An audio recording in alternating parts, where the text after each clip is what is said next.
Hey, hey, hey, what do you say? Here we are, boys and girls, ladies and gentlemen.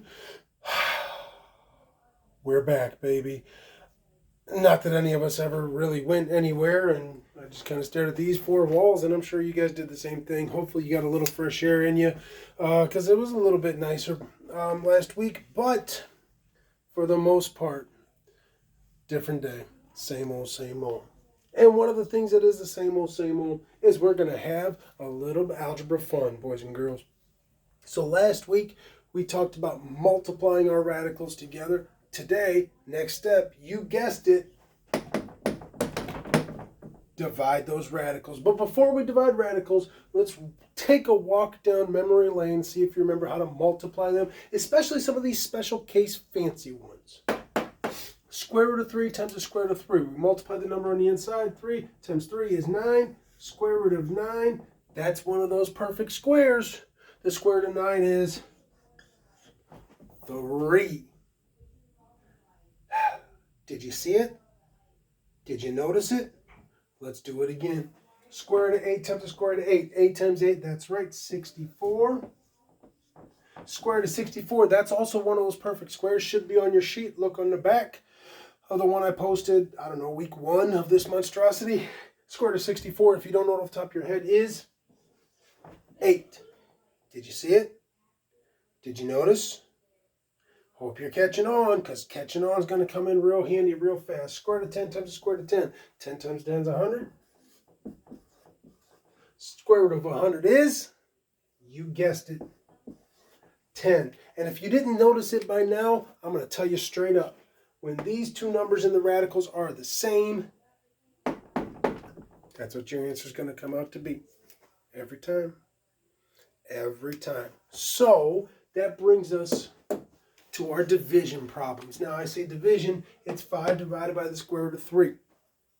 You can't really do 5 divided by the square root of 3. If I punch it in the calculator, I'm going to get a big ugly mess. And I told you in the beginning of this radical chapters, no ugly messes. We don't want those decimal answers for these things. So how can I simplify this? Very simple. I'm going to use this, what I know here, and I'm going to multiply the top and the bottom by the square root of 3.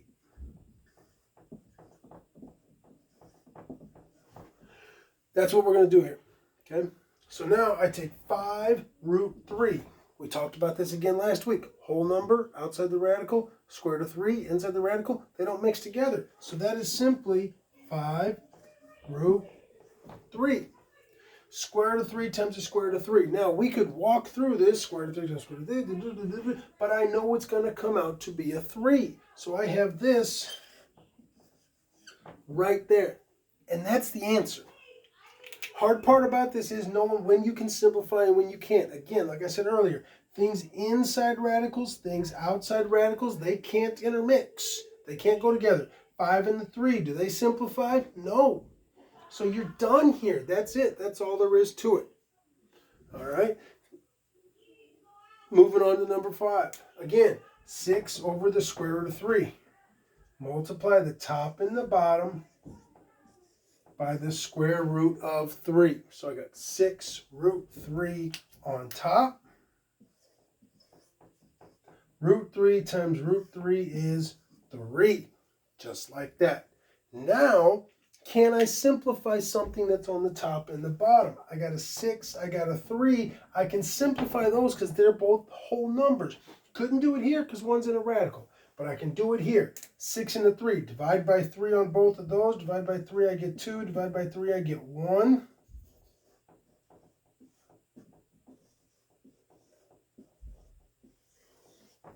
There's our answer. Now, you might be asking yourself, that doesn't look like much of an answer. And I agree with you. It doesn't really look a whole lot more simplified than this is.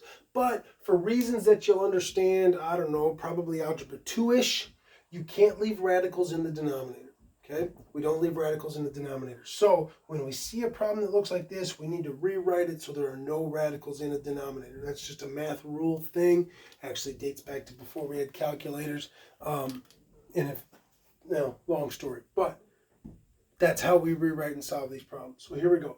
5 over 3 root 10. Now again, I told you the only problem down in this denominator is the radical. That's all I need to multiply by. Multiply by that radical. So I multiply by root 10 over root 10. Top, same as we've been talking about, is 5 square root 10. The bottom, if the 3 is not there, square root of 10 times the square root of 10, just like this right here, that's going to be 10. Well, the 3 is there, so I have a 3 and a 10 in that denominator. So now, 5 root 10 over 30. And that's right. We can simplify the 5 and the 30. Divide by 5, I get 1. Divide by 5, I get 6. Square root of 10 over 6. And that's as simple as it gets because I can't simplify those, the 10's inside the radical, so they cannot be simplified.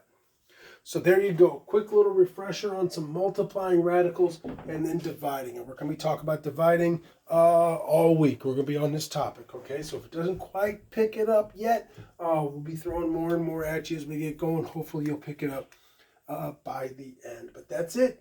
That's really all there is to it. Questions, comments, issues, hit me up. Take care of business. Make sure you're staying on top of things. Don't let grades slack or slip off. It's been a while since you've had an assignment, so make sure you're getting back in good habits. And as always, if you guys need anything, reach out to me, reach out to an administrator, reach out to someone in school, and we're going to make sure we're getting through this thing. Can't wait to see you guys again, hopefully sooner rather than later. All right, take care.